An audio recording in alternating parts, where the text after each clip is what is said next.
And we will now stand for the Pledge of Allegiance. I pledge allegiance to the flag of the United States of America and to the republic for which it stands, one nation, under God, indivisible, with liberty and justice for all. Thank you. God bless America. Okay, now sit, please. I'd like to take a moment of silence for our recent departed residents, friends, and neighbors, as well as all those suffering in the Middle East. A moment of silence, please.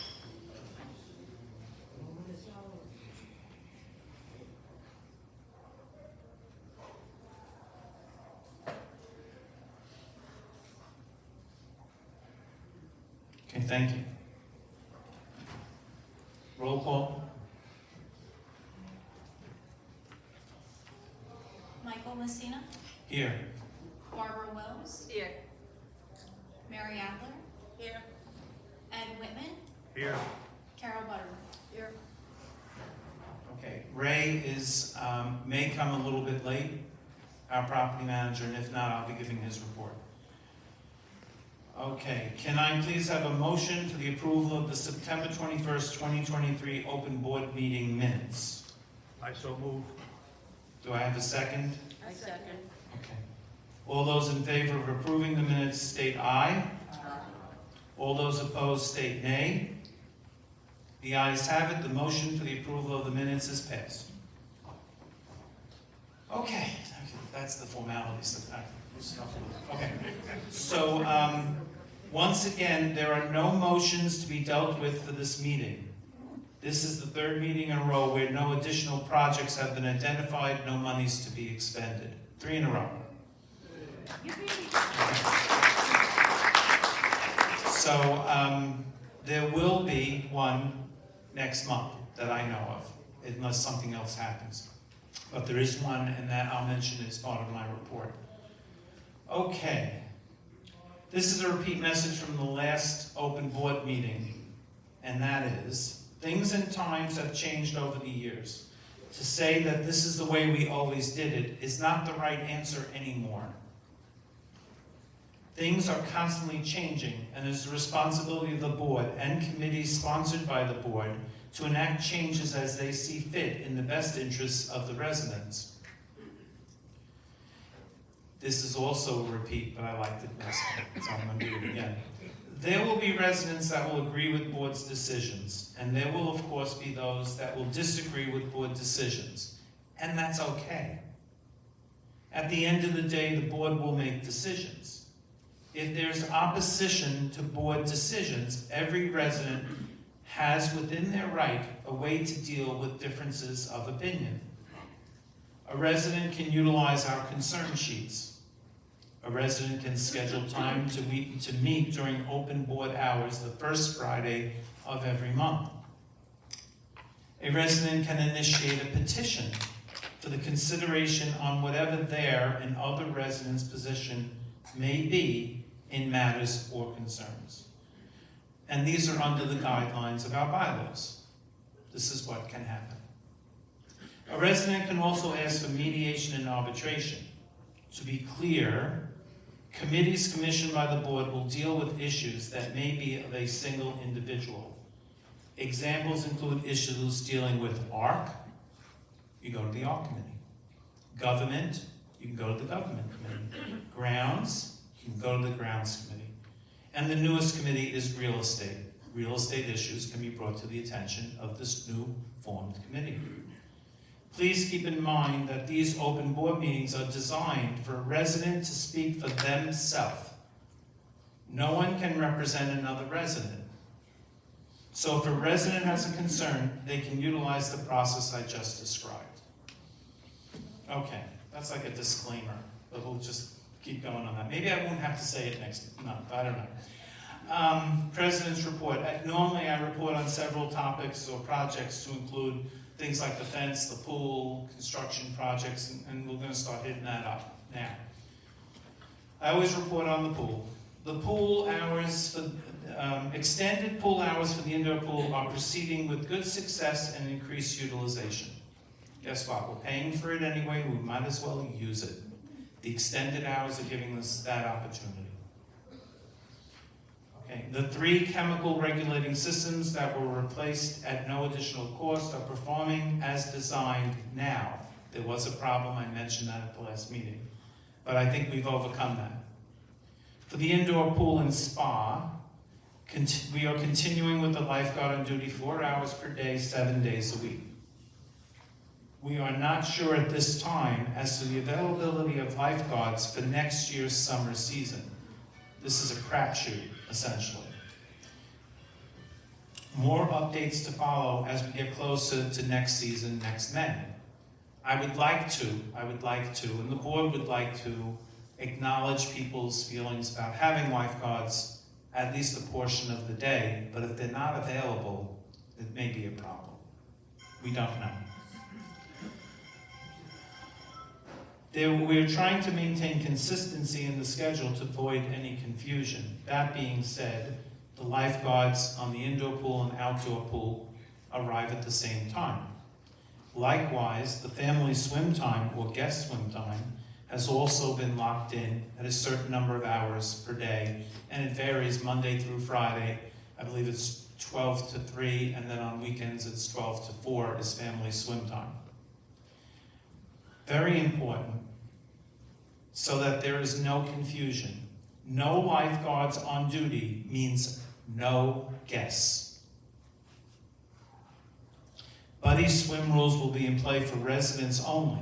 So if you plan on using the pool and there's no lifeguard, you need a buddy. That's for safety. No lifeguards on duty means no guests allowed. It doesn't mean if 2 guests come in, that's the buddy system. The buddy system is for residents. As a final note, the outdoor pool area is off limits to everyone from now until the pool opening outside in May. So you can't go out on the deck and hang out and dry out. It's off limits. Okay. That's the end of the pool report. I'll now go on to the fence. Another slow step forward. To review, on September 6th, our request for approval of our fence project was unanimously approved by the Toms River Zoning Board, unanimously. As mentioned at the last meeting, there is a built-in waiting period before we can proceed with the project. What was originally told to the board was it was 45 days, and there was some confusion in that. It just drives me crazy, no matter what you try to do. So apparently the 45 days did not begin until a notification went out. There were some that opposed the fence project. And because of that, a notice had to go out to the people who had the concern. And that added almost 2 weeks to the waiting period. So what should have started on October 15th or 16th is now not happening till the beginning of November. So that's kind of where we're at with this project at this point. Every step has been an obstacle. Now, working in parallel, not in series, Friday, Cole's Fencing is coming to do the final measurements of the actual linear footage of the fencing. That means I'll be in the woods with whoever from the board wants to go, and they'll roll it out for the final measurement, and then we will go over the price as it stands today. What you need to understand is that this fence project was voted on, I don't know, it was 10 months ago? 11 months ago? And this is how long we're waiting. Now, to say the prices are the same, it's probably not. But the final number is not in. Okay, and there's also, we gave the township some escrow money, and we have to, the township decides if they spent the escrow money or not, and then they refund the balance. So what we gave them was somewhere in the neighborhood of $2,000, and we may not see that money back. So the numbers are in flux in terms of the final cost. The definitive cost for this project will be at hand within the next 2 weeks. At this point, the total cost of the project is somewhere around $99,000. Now, for those of you who have a good memory, what was voted upon was $91,413 or something like that. So this represents an overrun of about $8,000. As per finance, situations like this, a contingency money of approximately 10% is allowed before a new vote has to be taken. So we're within that threshold. But we do have something else in our back pocket because you don't know what the costs are going to be. Something will pop up out of the blue. Every 100 feet of fence, and we're planning on putting up 3,000 linear feet of fence, 3,000. So if suddenly it was 2,900 linear feet, we take 100 off on the Lennox side, we would save $2,888 by cutting that fence short 100 feet. So we're going to maintain the budget, and this is the plan. If we're over budget and we take a little bit away and we go 2,200 feet, it brings it down and we'll be within threshold. That is what I think will happen. I've been wrong a number of times. But this is the plan, this is everything the board knows. Okay, let's see, cladding. Again, the cladding is the stone veneer on the bottom of the buildings, okay? The project has started with the completion of removal of 163 bushes around the annex and clubhouse. I don't know if you've noticed, but a whole bunch of shrubs left. Still doesn't look that bad, you know? Sometimes less is more, and I'm going to use an example. When you leave, if you go out that door, look out, and you can now see the street. I don't know if you remember, but before we did this, there were 2 monster bushes, had to be 12 feet tall, that obscured everything. You couldn't see anything, and now when you walk out, it looks very nice. So we're going to wait until the spring to see what additional shrubs need to be put out. Because I'm going to tell you, if you look at the annex, it looks naked. Most of the bushes were removed there, totally. And we're probably going to have to do something there. And then you get into, and Jeff is an arborist, and he instructs me, deciduous trees. If you know what a deciduous tree is, what that means the leaves fall off. He says it may look okay in front over here now, but when those leaves fall off, it's going to look like Charlie Brown trees. Okay, so we're going to wait for the dust to settle. But very important, why did we get in this situation? With the bushes removed, we've now uncovered that the flower beds had topsoil and mulch put on for numerous years, to the point where, in most areas, it's over 6 inches too high, and in some areas, 10 inches too high. So the mulch is wrapped right up to the building, so the water goes that way towards the building. And now we can see it. I'm not asking you to walk around the whole perimeter, but when you look outside, the mulch should not be on the cladding at all. That's what caused the problem. So we're going to try to remedy this with the cladding project. But we will have to excavate the topsoil and the mulch out to get it to the proper height of the flower bed, so we're not creating a problem 20 years from now. Let's try to do the right thing. Okay. The last thing that I normally report on is the gym committee. I thought I just saw Norm walk in. Did I? I thought I did. Yep, I see him. Okay, so as I mentioned in the opening, we had no motions for additional expenditures 3 months in a row. There will be one, and the gym committee is deciding within the next week or two what vendor and what pieces of equipment, because we're having the end users pick the equipment, not the board. People who use the equipment should make that decision. And somewhere, Norm, I'm going to throw out a nice round number, $20,000, right? Okay, so that is the plan right now. So there will be a motion at the next meeting once we know the equipment, once we have the, what is it called? The quotes, and then we will go forward with that. So we won't make 4 months in a row with nothing, but we'll make 3. Okay, that's actually all I have. And, sorry? We're good?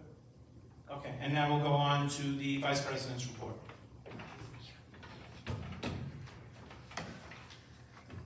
Hi, everyone. Okay, the ARC report. Campaign 2024 reminder. Mailboxes must be cleaned and numbered on both sides by next spring. More items will be available for next year that they plan on doing. There have been 128 various violations, and all of them have been or are being resolved. Garbage cans, no bags, no garbage bags. They must have lids on them, on the garbage cans, so the animals can't get into them and knock them over. The trash and recyclables are getting into the basins and the sewer lines. It is recommended that the garbage cans go out early morning and must be taken in by early evening. Garbage cans can be left out, garbage cans that are being left out can result in a fine. They have to be taken in the evening. All garbage cans must be stored in your garage. Home Sales Committee. This committee is moving along. We have heard homeowners saying how they felt when they first moved in and that they had made a mistake. But after living here for a few weeks, they all said they liked it, living here, and some even already joined some clubs. Their first impression on moving here that day, though, was very stressful. Problems with the closing, movers arriving either too early or too late. They don't know where to go get something to eat, and they're exhausted physically and emotionally. This committee starts with the day the seller lists their home to the day the new buyers move in. This should be a smooth transition for everyone. With our help, the HOA office, the help of their realtors and neighbors, welcoming them to the community will make their stressful day an exciting day. Okay, RFIDs. They are still in consideration for the end of next year. Thank you.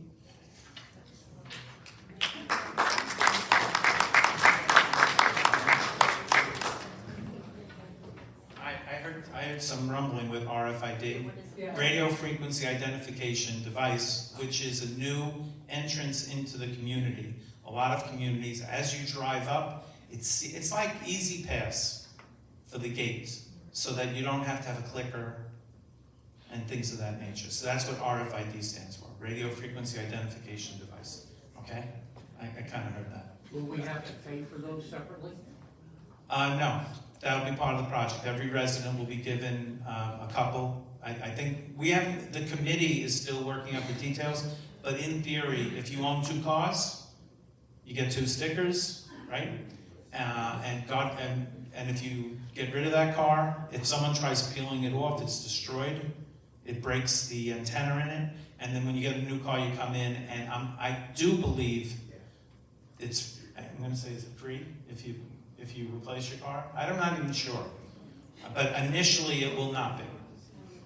You know, so more to come on that, but we're probably, I'm going to say, a year out before that might happen, but I really, the board's opinion and the RFID committee's opinion is this is something that is definitely needed. There are too many people that have clickers out there. People move away and take them. And we recently found out that there's a company in Canada that if you went on Amazon, you could order a clicker yourself.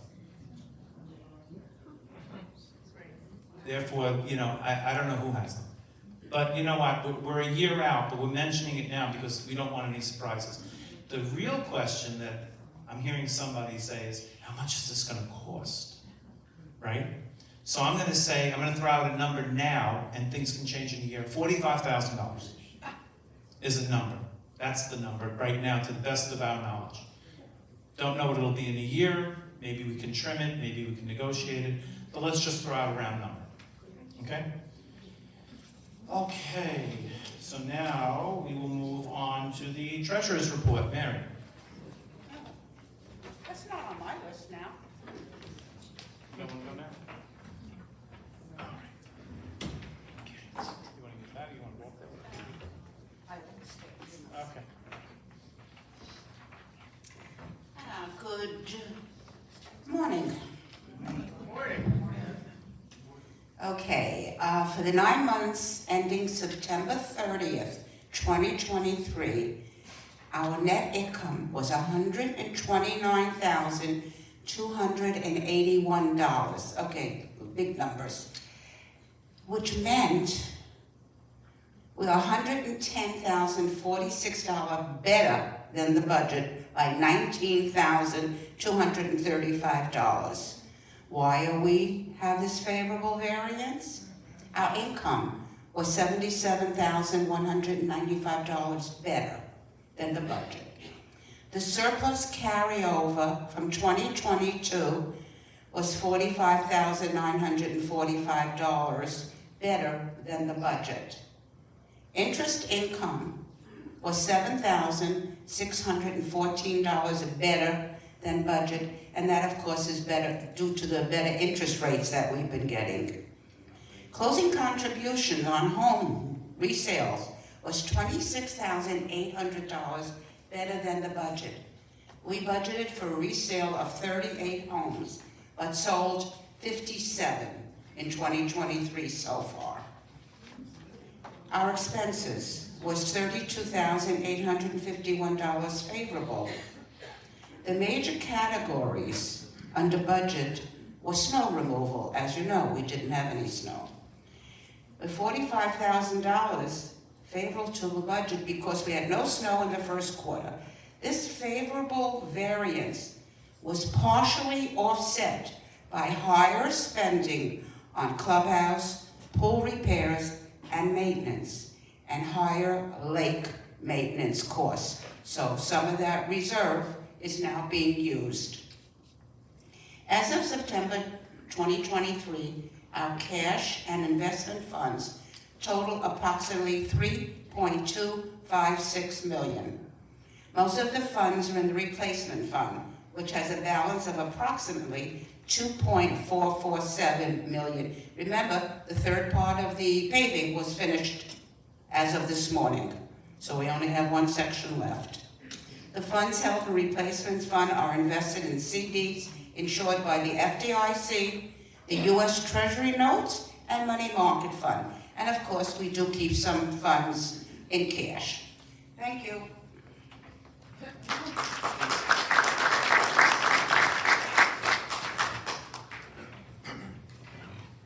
I wanted to add something about the paving.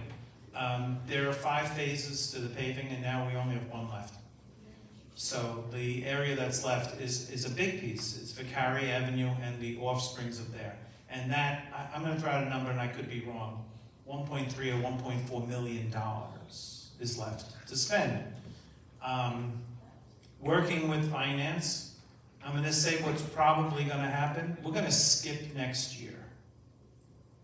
We're going to try to recoup some money. Give finance an opportunity to use those funds that would have gone out to the paving and invest them. The streets aren't that bad. So I'm not going to say we'll do it 2 years. Maybe we will, maybe we won't. But for, Bill, what's the number every year that we don't do that? What it nets out, 300 and something thousand or 400,000, something like that? 500,000. So if we keep that money, we're going to accrue another $500,000 per year and try to build up the reserve again. So that's what's probably going to happen. More to come on that, okay? And now we'll go on to the Secretary's report. Ed? Good morning. I'm not going to stand up. I have kind of a bum foot. So, as liaison to the Grounds Committee, I'm happy to report that we have trimmed or removed approximately 30 dead and dangerous trees from the common areas, and that has cost about $15,000, give or take. Second, regarding grounds, please report any trees that may be obscuring the streetlights. These will need to be trimmed to provide enough illumination for the streets. So if there are trees that are overhanging the streetlights, please report them and we will trim them at HOA expense. They're your shade trees, but the fact that they're obscuring the streetlights make it a common concern. So we will trim those trees as soon as you report the problem. So take a look at night, if you're walking your dog or whatever, and you see those trees overhanging the streetlights, please report that so that we can get on it and treat them. Now, as liaison to views, I need to remind you that Jack Cromer, who's handled the views for the last several years, is retiring. And so we really need an editor or co-editors. And to that end, the board has decided to initiate and invite a committee to be formed to sound out people who might be interested and provide a continuity, a little bit of mentoring by Jack and getting your feet wet in terms of editing. So anyone interested in sitting on this committee to select and vet potential editors, this would be the best way to find out what would be involved in that. And hopefully someone from that committee will rise to the occasion and work with Jack over the next several months to provide a smooth transition. I don't think I need to remind you that the Views is, like the Finance Committee, the source of continuity in our community. We come and go annually. The board is not the heart and soul of the community. The Views is the way that heart and soul get communicated. So it provides an opportunity to publish important information. It provides opportunity for people to share recipes, jokes, to stories. So it's a critical function to create a spirit of community. And so we need people to participate in that and get someone to work with Jack on the transition. So people interested in forming that committee, please see me after this meeting and we'll get a committee together. Okay, that's my report. Thank you. I'd like to add one little thing on Ed's report. Prior to this year, there was never any money allocated for remediation of tree issues. This was the first year that $25,000 was put into the budget to do away with these dangerous trees. Ed mentioned we spent $15,000 of it, and there's a few more coming. So we're going to be working on that. But the plan is dangerous trees need to be dealt with. The development's 27, 28 years old, and no one has, dealt with these trees that have grown considerably. And we're trying to do that. So we're probably going to be putting money in next year's budget also for dangerous trees. All right? That's all I'd like to add on that. And now we'll go to the Director at Large report.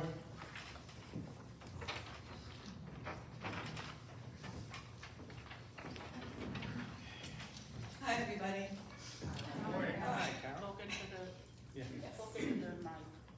Right.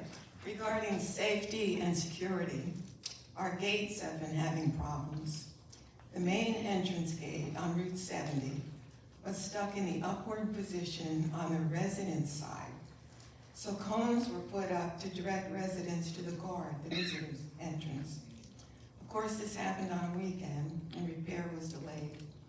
The second time, the exit gate was stuck upward and the visitor entrance by the guard was upward, again on a weekend. Condensation can cause such problems with technology. It also happened at the Whitesville gate, which was stuck upward on the exit side. All has been corrected, and now we're waiting for someone from the Toms River Traffic Division to investigate the request for a traffic light at Whitesville. It's easy to turn right, but somewhat difficult to turn left onto Whitesville. Several years ago, there was no traffic light onto 70 until requested. Okay, regarding the bereavement support group, the second session of the new bereavement support group began October 5th for 8 weeks. It was to be for widowers, the men, and residents who lost a child. However, it continues for widows because no men responded. I'm the liaison to the Documents and Policies Committee, which recently completed its revision of the bylaws. And the committee now will meet next Tuesday, October 24, with the Board of Directors. The committee eliminated all references to the builder, Coates, and also made the bylaws gender neutral. But when the lawyer reviewed the revised bylaws, he made numerous changes because of federal, state, and local government regulations and Lake Ridge bylaw amendments enacted since 2006. The committee was disappointed with the results from the lawyer, who seems to have ignored proposed changes, and the committee wants clarification from the lawyer. I salute the members of the Documents and Policies Committee. They've been working on the revisions for months, and I'm the liaison for just the last few months since I was elected to the board. Okay, regarding Halloween, outdoor decorations may be displayed 2 weeks before Halloween. As with any main holiday, it's 2 weeks before and 2 weeks after the holiday has to be taken down. That's it.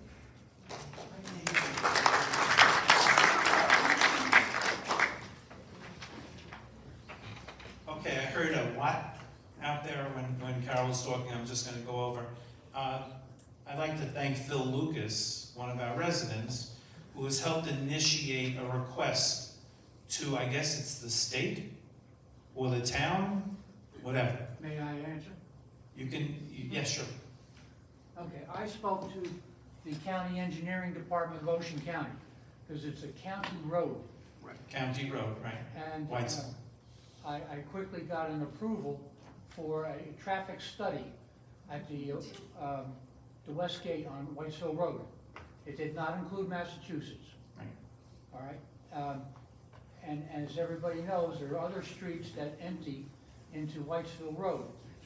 Okay, so the study is probably going to be all-encompassing from our West Gate all the way to Route 70 before they make any determination what to do. Okay. So I don't know if you all heard that. I'm assuming you did, but we initiated, Phil initiated the request, and then what happens after you request something? We're going to study it. Now, that generally means a big delay.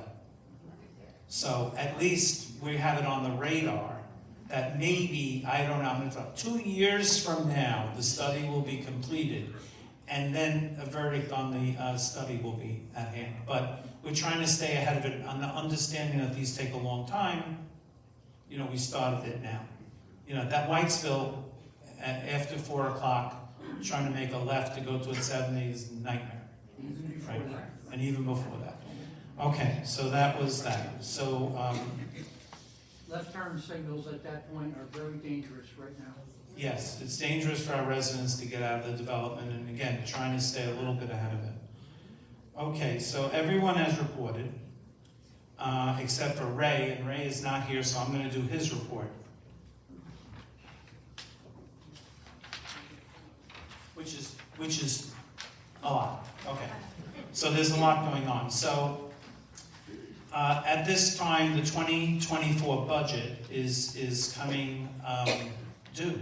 In fact, we met with finance yesterday, and it should have been done already. But things have gotten in the way of that. So the management office has been working with the finance committee to collect service proposals and contract information as a baseline for the upcoming budget. The board is interviewing prospective contractors, services, and projects.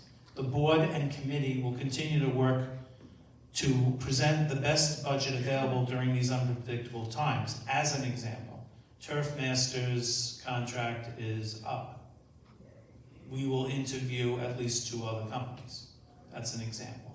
So it's not always a question of the least amount of money, it's what you're going to get for that. So we're looking at many different providers of service, and Turf Master being one of the main ones. Stouts Shuttle Service provided a 2024 service proposal in August, literally doubling their 2023 contract price for the same service. Doubling. For those of you who are unaware of this service, Stouts comes in presently 2 times a week, let's say 8 a month. And I'm gonna say the number was 23 or 24,000, and they came back with, if you want the same service, it's now 44 or 45,000. Doubling. It's anyway, discussions were held with the finance chair, the board of directors, and the actual residents who use the shuttle service on a regular basis. We had a meeting over in the annex. 7 out of the 11 people that use the bus service showed up, and everyone got an opportunity to speak. And there is a need for this. There is. Everything comes at a cost. So to the credit of the people that showed up, I said, listen, tell me what you can work with, lowering the number of times. Maybe instead of twice a week, once a week. I don't know. Let's just throw it out there. And this group of people came back with a schedule. And they said, we can handle this, which was 4 a month. So then we sent the proposal to Stouts. And first I was kind of like, do they even want to be in this business, or did they double the price just to say, see you around? And they're the only show in town, because they bought up a lot of the other small companies. So they did come back with a number which was exorbitant, and we're working with that. But the important takeaway is the service will continue, right? We met with the people that actually use the bus to see what can work for them, and then we proposed that. And that's the way it should be. The users should have some input into this. Okay, so the new schedule will actually start on November 1st, so it's probably going to be 1 a month, but we're going to try to negotiate, as I've discussed with finance and the board has discussed. Let's see if we can get a little something extra from them. Maybe they can throw 1 extra trip in a month, something. The paving project, I know this was mentioned already.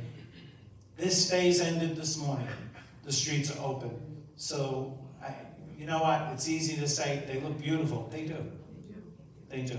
Now, one of the things was, and this will be tomorrow, something that wasn't done earlier, there used to be lines that said where to stop your car. Not there. Everything that was paved. So those lines will be going out. This is also trying to remedy the people that are just blowing through there and speeding. But we're also researching the possibility of putting stencil things in the road saying the speed limit or slow down, because we know that speeding in the community is an issue, right? So this is trying to be addressed in this manner. We would like to thank the affected residents for their patience and cooperation during this project. Of course, there's a couple of little things, people complain, but pretty much it was a 2-day episode, 1 day milling, and then you could drive on it, and then 1 day paving and let it dry for a day. And as I mentioned, we may be postponing the next phase. Retaining walls. There are a lot of residents that have retaining walls in their backyard. The HOA has assumed responsibility for these retaining walls. It's not the homeowner's responsibility if the wall gives way. So the project, this was research project using reserve study money of 7,000 square feet with a 10-year life expectancy remaining. So these retaining walls are supposed to last 30 years. And for the most part they are. But there are some that are showing defects, stress, call it what you want. Usually the ones on the end, the ones on the top, or the ones really low on the bottom. So we are working with Rothberg, as it turns out, who did the paving, and we walked every linear foot of these retaining walls. Ray, myself, and Rothberg. And for the most part, they're all in good shape. There's probably somewhere around 12 or 13 huge railroad ties that are rotted out that we're going to get a price on to replace, to try to stay ahead of the game on this. That's retaining walls. Not on his report, and it just popped into my head. We're looking at the possibility, probably in the spring, maybe, we'll have to talk more about it. The guardrails that you see around the community, they're gray and they're wearing. Now, if any of you know about pressure-treated wood, they usually have to be cleaned and coated periodically. These have not been that since they went up. So it's not just the aesthetics of it as much as extending the life of them that we're looking at. So that may be something you'll hear about in the spring, but it's something being looked at. The cost of that, the quotes that came back from 3 different vendors was $18,000 down to, let's say, $14,000. But that's every fence, every gray thing that you see. 2326 East Asheville. This is the house that HUD owns. For those that live on East Asheville, you know about this, right? We received response from the new project manager at HUD. The person we were dealing with, of course, is no longer there. Wonder why we didn't get a return phone call for 2 months. On September 12th, that they were pricing out the tree removal because they have a dead tree in their front yard, and we requested power washing services on the side of the building, which they denied. So the next thing we have to do is they go to legal action, and we are probably going to submit paperwork, maybe through our attorney, to this HUD organization that you're going to stop paying $25 a day to clean the side of it because it looks terrible. Okay, let's see what else he's got on here. Oh, now he's got the power washing. He did have it. Bocce and tennis courts repair requests. Installation of additional court railings at the bocce courts are scheduled within the next week. So you understand, to get into the bocce court and out, you step over the railroad tie, and there's certain areas where people have been tripping. So we're going to put additional handrails to make it easier and safer for people to step in and out of the court. So that wasn't expensive, so it didn't have to go to a vote per se, because we have a threshold of X number of dollars before it has to be in motion. But it was a safety issue. Landscaping service. Turf Master started their fall cutting schedule, and I'm looking for a piece of paper that I wrote that Alyssa gave me the information. Here we go. Okay. So they're cutting, no, that's not it. They're cutting today.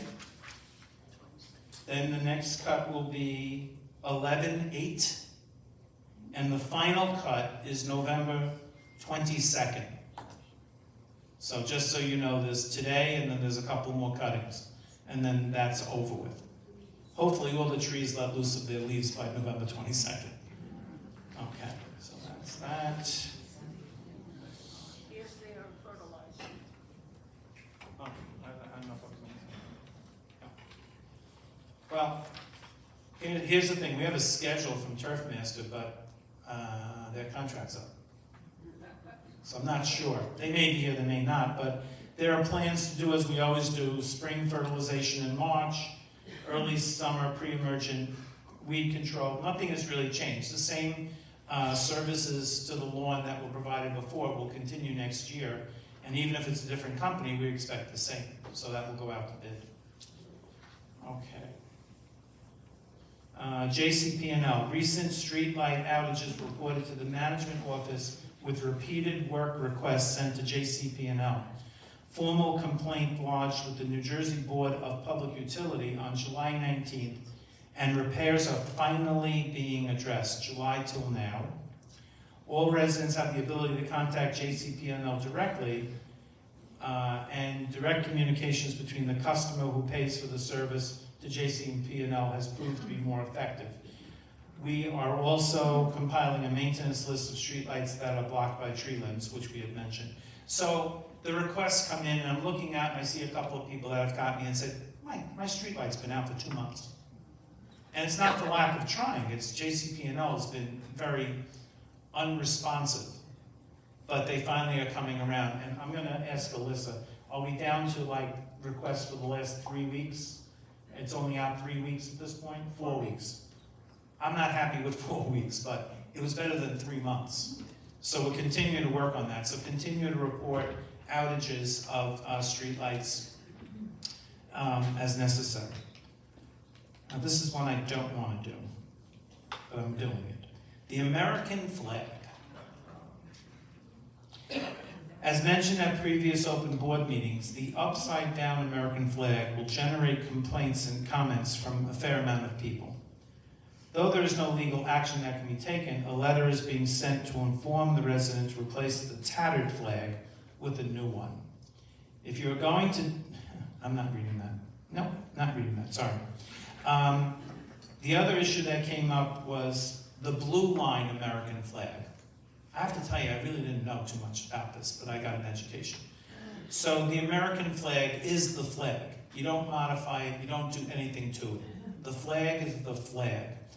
So what cropped up is flags with a blue line, flags with a green line, flags with, I don't know. And I'm like, what, but? So I learned that the blue line is in reverence to the police department. Red for the fire department. Red for fire, and I think there's a green for rapid responders or whatever. But it's not the American flag. The American flag is the American flag. So you will hear in the near future that if people are putting up a flag with a blue line, a green line, a red line, it's not the American flag. And our bylaws are very specific, only the American flag goes up. Now, I have to tell you, if nobody brought it up, I don't know. But it is an issue for some people, and I understand that position, I get it. But I think there may be more important things to worry about, whether there's a blue line on a flag. But to do justice to the concern that was brought up, the American flag is the American flag. Okay? Okay. And that was the end of Ray's report. Okay. May I have a motion to complete the business portion of the meeting today? I make a motion. Mary has made a motion. Do I have a second? Second. Okay, Barb has made a second. All those in favor state aye. All those opposed state nay. Okay, the ayes have it. The ayes have had it and the meeting is now closed. We will now start the